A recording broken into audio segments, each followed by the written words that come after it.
Hi students, in this lecture I'm going to go over George Saunders' Styx and Franz Kafka's Hunger Artist. So let's turn to Canvas. So George Saunders' Styx, this is an example of flash fiction. It's a very, very short, condensed story. It's just a paragraph, and there's just a lot of meaning in it. And it's in some ways confessional. George Saunders has said he's written this based on some prior experience of his, but it centers around this family, this father specifically, and this pole outside of his house that he seems to have this very strange obsession with, and it's pretty much the only thing that his kids remember about him.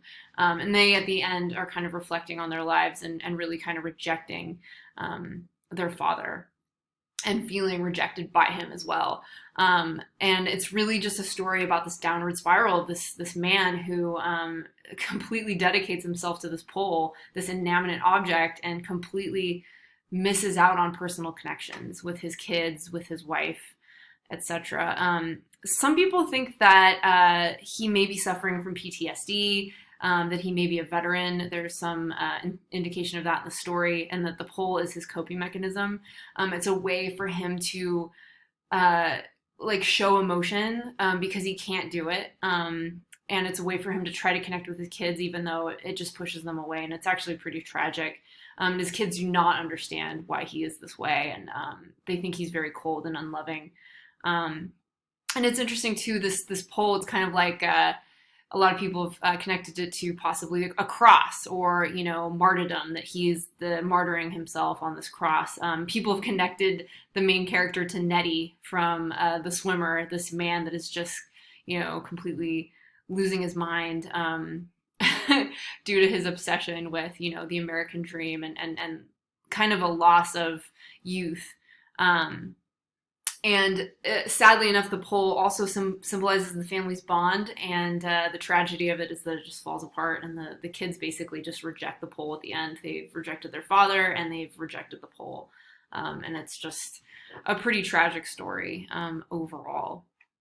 Okay, moving on to The Hunger Artist by Franz Kafka. So it was written in 1922. It was published after Kafka's death. And again, just like Shakespeare, Kafka was not appreciated in his time. He was not well known. It wasn't until now that people have really started to see how important he was. He had an abusive and demanding father, which definitely reflected in his work. And he was very interested in ideas and concepts around nihilism and existentialism. The story is interesting because it has a lot of themes such as voyeurism. So the idea of watching others for pleasure, watching others kind of destroy themselves for pleasure, kind of a good connection to reality TV today. There's the connection of the theme of pride, which is one of the 7 deadly sins, and selfishness, and kind of this idea of the tortured artist. Franz Kafka liked to paint himself in his stories, and so really, because he was not appreciated for his time, we know the hunger artist in the story feels unappreciated. It's kind of a nice reflection of probably how Kafka felt too. Felt that he, again, was better than others saw him to be. And there's also a really good connection to Hollywood in this, I think, as well. And you could also connect it to social media. A lot of these social media influencers are on social media 24 hours a day. I don't know if any of you guys are doing that work, but it's a lot. It's a tolling job, and it takes a lot out of you, and it can be very hard on just all elements of your emotions and physical being. But there's connections between, Elvis, Marilyn Monroe. I mean, I would say even modern times like Heath Ledger, anyone that you can think of that has been in the public eye that's really kind of suffered from it and succumbed to that fame and what it does, right?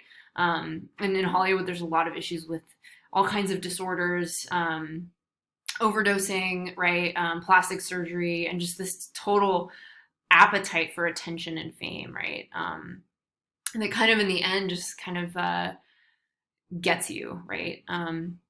And the cage in itself is kind of a symbol, right, for an artist in the cage, although it's a cage that you put yourself in as the artist, right? Especially if you're the suffering artist, the starving artist, as they say.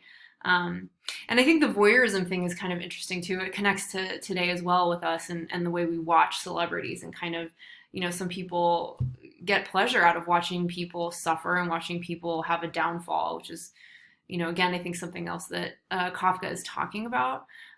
People also like connect it more abstractly to Kafka's kind of work ethic and, the hunger and the suffering that is his writing process, right? And the hunger artist connects to that kind of idea of the starving and struggling artist. So yeah, okay. And then at the end of the story, where he's replaced with the lion, is just kind of interesting too, and sort of symbolic of there's always going to be someone else that's going to want that spotlight. Okay, well, I hope that helps you guys understand the stories a little bit better. Okay, thanks.